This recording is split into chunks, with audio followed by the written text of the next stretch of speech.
Hello guys, welcome back to my channel. तो guys, मैं finally education loan के ऊपर एक वीडियो लेके आ चुका हूँ। तो इस वीडियो में मैं आपके एजुकेशन लोन से रिलेटेड सारे ही डाउट्स क्लियर कर दूंगा। मैं आपको पूरा प्रोसेस, पूरी डिटेल्स, सब कुछ एजुकेशन लोन के बारे में बता दूंगा। और साथ ही साथ मैं आपको एक ऐसी गवर्नमेंट की सब्सिडी के बारे में बताऊंगा जिससे आप एजुकेशन लोन ले सकते हैं 0% इंटरेस्ट पे। जी हाँ, बिल्कुल सही सुना आपने। आपका कोई इंटरेस्ट नहीं लगेगा 4 साल तक। आप 0% इंटरेस्ट में आप एजुकेशन लोन ले सकते हैं। और उसी गवर्नमेंट सब्सिडी के बारे में मैं आपको इस वीडियो में बता दूंगा, ठीक है। और साथ ही साथ मैं आपको अपना एक्सपीरियंस भी बताऊंगा एजुकेशन लोन से रिलेटेड, ठीक है। एजुकेशन लोन के टॉपिक पे आपको मुझसे अच्छा आई डोंट थिंक कि कोई बता सकता है, क्योंकि मैंने खुद अवेल कर रखा है एजुकेशन लोन, ठीक है। और मेरे काफ़ी सारे दोस्तों ने भी ले रखा है, ठीक है भाई। तो फिर इस वीडियो के बाद आपके सारे ही डाउट्स क्लियर हो जाने वाले हैं। आपका कोई डाउट नहीं रह जाएगा एजुकेशन लोन से रिलेटेड। आपको सारे प्रोसेस, सारी डिटेल्स पता लग जाएंगी। तो फिर वीडियो को शुरू करते हैं। तो गाइस, सबसे पहले तो आपका ना एक ये मेजर डाउट सामने आ रहा था कि भैया हमारा फर्स्ट ईयर की फ़ीस का नोटिस तो आ चुका है, तो फिर हम एजुकेशन लोन हमें लेना था, तो हम कैसे फ़ीस पे करें।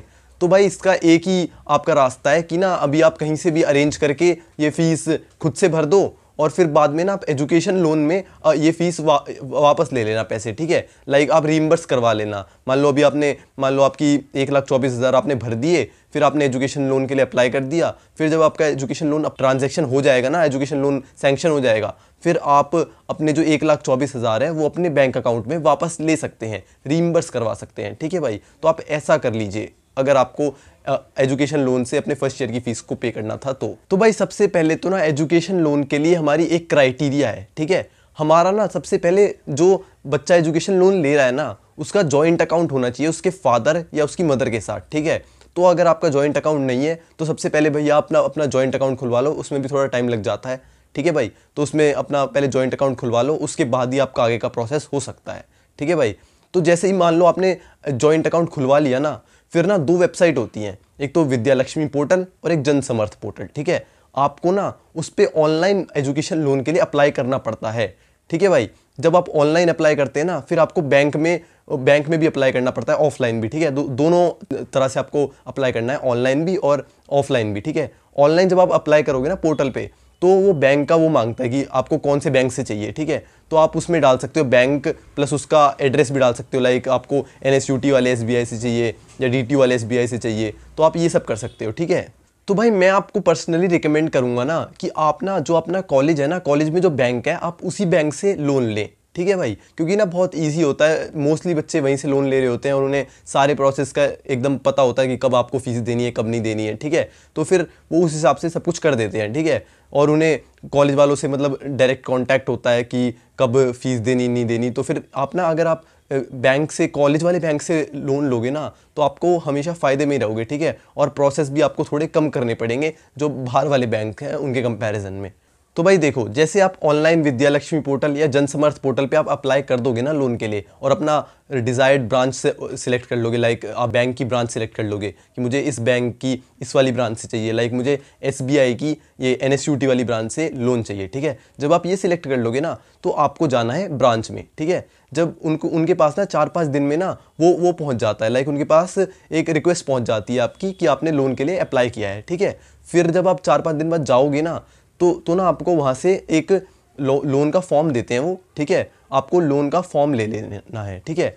फिर ना आप जब जाओगे ना, तो आप ना सबसे पहले तो जो डॉक्यूमेंट्स रिक्वायर्ड है ना, वो आप वहाँ पे बैंक में जाके पूछ लेना, ठीक है। मेरे पास भी लिस्ट है डॉक्यूमेंट्स की। उसमें लाइक ये ऐसा होता है कि अगर आपको 7.5 लाख से ऊपर का लोन चाहिए ना, तो आपको कोलेटरल देना पड़ेगा। मतलब कि लाइक आपको घर के कागज़ हो गए, किसी भी प्रॉपर्टी के कागज़, वो सब आपको देने पड़ेंगे अगर आपका 7.5 लाख से ऊपर का एजुकेशन लोन है। तो अगर 7.5 से नीचे का है तो कुछ नहीं देना है, ठीक है। तो आप जाके डॉक्यूमेंट्स पता कर सकते हैं। उसमें डॉक्यूमेंट्स में यही होता है ITR वगैरह, 3 महीने की ITR और अपने सैलरी स्लिप फादर की, और बेसिक डॉक्यूमेंट्स होते हैं ये आधार कार्ड वगैरह, ठीक है। ये सब आपको इकट्ठा कर लेना होता है, ठीक है। फिर जब आप ये सब डॉक्यूमेंट्स इकट्ठा कर लोगे ना, ये ना आप डॉक्यूमेंट्स बैंक में पूछ लेना, क्योंकि हर बैंक में ना अलग अलग हो सकते हैं, वेरी कर सकता है, ठीक है।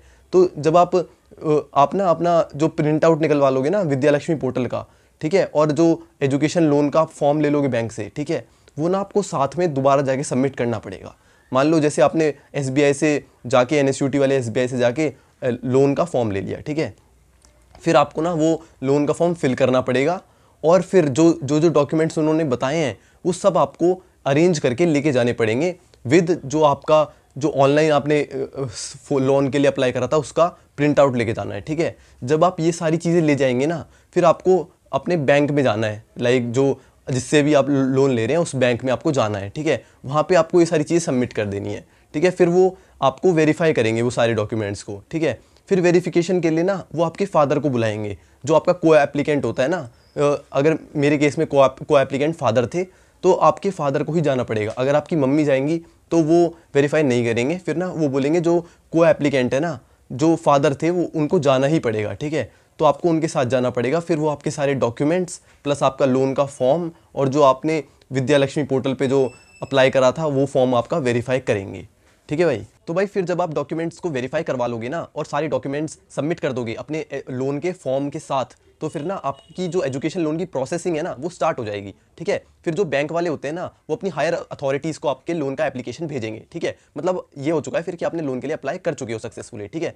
फिर ना लोन की प्रोसेसिंग होती है। फिर क्या होगा, फिर ना आपने जो अपना घर का एड्रेस डाल रखा होगा ना, तो वो आपके पास बैंक की तरफ से लोग आएंगे, लाइक 15-20 दिन में आते हैं, ठीक है। जैसे आपने सब कुछ सबमिट कर दिया, उसके 15-20 दिन बाद एक ना बैंक अपनी तरफ से 1-2 बंदों को भेजेगा आपके घर के एड्रेस को वेरीफाई करने के लिए, और जो आपने ऑफिस एड्रेस डाल रखा होगा ना अपने पेरेंट्स का, उसको वेरीफाई करने के लिए, ठीक है भाई। वो आते हैं बैंक की तरफ से और फोटो वगैरह खींच के जाते हैं, ठीक है। और बस वेरीफाई करके कुछ क्वेश्चंस पूछते हैं नॉर्मल से, और बस वो फिर आते हैं। आप ये ध्यान रखना कि ना जब वो आए ना तो आप घर पे रहें, मतलब कि आपका कॉल जो है, जो भी आपने नंबर डाल रखा हो वो आप जल्दी से रिसीव कर लें, ठीक है। वरना फिर ना बहुत परेशानी हो जाती है, जैसे वो आए फिर आपने कॉल नहीं उठाया उनका, ठीक है। फिर वो पता नहीं दोबारा कब आएंगे, ऐसे ना डिले होता रहता है लोन का प्रोसेस, ठीक है। तो आपके लिए मैं यही रिकमेंड करूंगा कि जैसे आपने फिल कर रखा है ना फॉर्म लोन का, तो आप घर पे ही रहें और अपना जो मोबाइल नंबर है उसको चालू रखें, ताकि जब भी वो आए आपके घर को वेरीफाई करने, आप तुरंत उनका कॉल उठा लें और तुरंत अपना जल्दी से जल्दी अपने घर को और ऑफिस के एड्रेस को वेरीफाई करवा लें, ठीक है। तो जब आप वेरीफाई करवा लोगे ना, उसके बाद वो आपको क्वेश्चन वगैरह पूछते हैं, फिर वो चले जाते हैं, फिर और आगे की आपकी लोन की प्रोसेसिंग स्टार्ट होती है। तो इस पूरे प्रोसेस में ना टोटल 1 से 2 महीने का टाइम आपका लग जाता है। वो उस पर डिपेंड करता है कि कितने एप्लीकेशन आए हुए हैं उनके पास एजुकेशन लोन के, ठीक है भाई। तो 1 से 2 महीने का आपके पास टाइम लग जाता है। और इस दौरान ना आपको क्या करना है, बार बार ना जाके, मतलब जैसे 1 हफ्ते में 1 बार चले गए बैंक में, जाके पूछना जरूर है, ठीक है। क्योंकि ना ऐसा कुछ नहीं होता कि आपके पास ईमेल आएगी कि आपका एजुकेशन लोन अप्रूव हो चुका है। ऐसा होता है कि ईमेल नहीं आती है, मतलब कि आप जाओगे नहीं ना, उन पर थोड़ा प्रेशर नहीं बनाओगे तो भाई वो ऐसा होता है करते नहीं है, ठीक है। गवर्नमेंट आदमी है, समझ ही सकते हो आप तो, ठीक है। अगर आप जाओगे नहीं ना, बार बार उन पर थोड़ा प्रेशर नहीं बनाओगे कि हमारा हुआ क्या लोन, तब तक वो करेंगे नहीं, ठीक है। तो ना आपको क्या करना है, हफ्ते 2 हफ्ते में जाके पता करते रहना है कि हमारा हुआ क्या, कि कितने टाइम लगेगा, ठीक है। ऐसे उनके ऊपर थोड़ा प्रेशर रहता है। उस वजह से जो मैंने ऐसा खुद देखा है, पता है, जो बार बार आके पूछता रहता है ना, उसका एजुकेशन लोन जल्दी वो अप्रूव कर देते हैं। जबकि जो पूछता नहीं है और उसने पहले भी अप्लाई कर रखा हो ना, फिर भी उसके लिए एजुकेशन लोन को अप्रूव करने में टाइम लगा देते हैं वो लोग, ठीक है। क्योंकि जो आता रहता है ना उसका जल्दी जल्दी अप्रूव करते रहते हैं साथ के साथ, ठीक है भाई। तो भाई अब मैं ना आपको समराइज कर देता हूं कि अभी से आपको करना क्या है। भाई सबसे पहले नंबर 1 अपना जॉइंट अकाउंट खुलवाओ, ठीक है। नंबर 2 अपना ऑनलाइन विद्या लक्ष्मी पोर्टल या किसी भी पोर्टल पे अप्लाई करो लोन के लिए, ठीक है। नंबर 3 आप बैंक में जाओ, बैंक से एजुकेशन लोन का फॉर्म लो, वहाँ पे डॉक्यूमेंट्स पूछो कि क्या क्या डॉक्यूमेंट्स लगेंगे। फिर वो एजुकेशन लोन के फॉर्म को फिल करके अपने जो ऑनलाइन अप्लाई करा था उसका प्रिंट आउट लेके और सारे डॉक्यूमेंट्स को वहाँ पे सबमिट कर दो। अभी आपको सिर्फ यही प्रोसेस करना है, ठीक है भाई। अब मैं आपको बता देता हूँ जो मैंने आपको शुरू में बताया था ना वीडियो के, कि आपको 0% एजुकेशन लोन के बारे में मैं बताऊंगा, कि जिसमें आपको 0% इंटरेस्ट लगेगा, ठीक है, पूरे 4 साल के दौरान। ये गवर्नमेंट की एक सब्सिडी है, ठीक है। तो उसके बारे में मैं अब आपको बता देता हूँ। तो भाई सबसे पहले तो ये जान लो कि नॉर्मल एजुकेशन लोन में ना आपका इंटरेस्ट लगता है 8.5 से 9% के करीब, ठीक है भाई। 8.5% से 9% के करीब आपका इंटरेस्ट लगता है, ठीक है। काफ़ी सारे बच्चे पूछते हैं कि भैया जैसे बाकी सारे लोन में होता है कि हमें साथ के साथ, जैसे हमने कोई लोन लिया तो हमें क्या साथ के साथ उसकी हर महीने उसकी EMI भरनी पड़ेगी?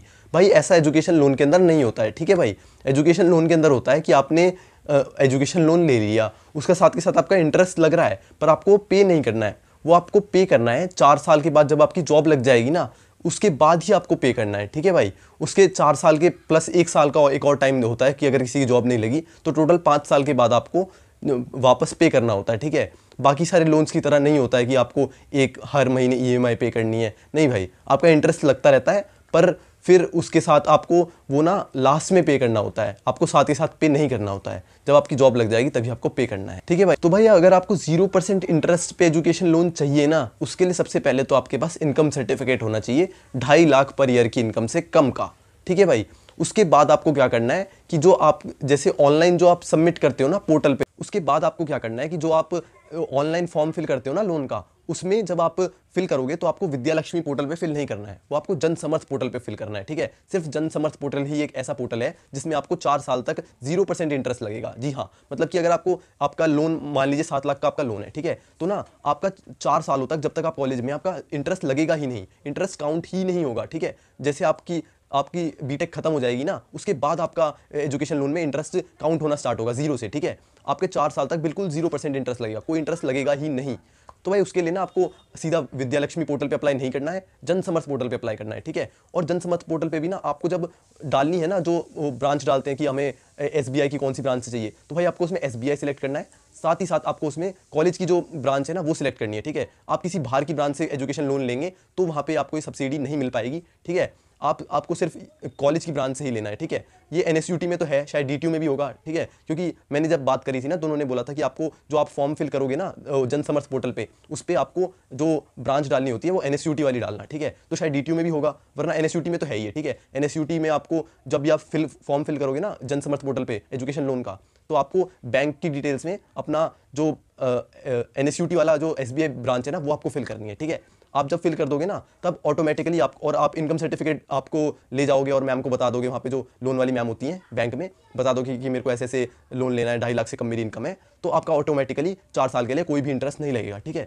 आप जब पोर्टल पे जाओगे ना जन समर्थ पोर्टल पे, तो वो साफ साफ दिखाएगा कि आपका इतना % जो है लोन का वो था, इंटरेस्ट था, और 4 साल तक आपने इतने पैसे बचा लिए हैं। मान लीजिए अगर 4 साल तक आपके इंटरेस्ट के पैसे 2 लाख लग रहे थे तो आपको उनमें से एक भी नहीं देना है। ठीक है, तो वो आपका साफ साफ शो करेगा आपका जन समर्थ पोर्टल पे कि आपने कितने पैसे बचा लिए हैं। ठीक है, तो इसी तरह से आपका 0% इंटरेस्ट लगेगा एजुकेशन लोन पे। ठीक है, जी हाँ, बिल्कुल 0%, कोई आपको इंटरेस्ट नहीं लगेगा 4 साल तक।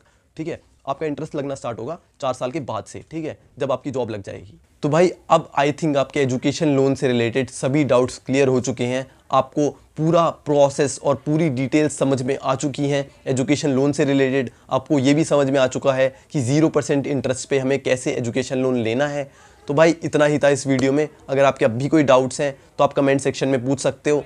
ठीक है भाई, तो फिर यहाँ तक आ गए हो तो वीडियो को ज़रूर लाइक कर देना और चैनल को सब्सक्राइब भी कर देना ऐसे ही अमेजिंग कंटेंट के लिए। ठीक है भाई, तो फिर थैंक्स फॉर वॉचिंग।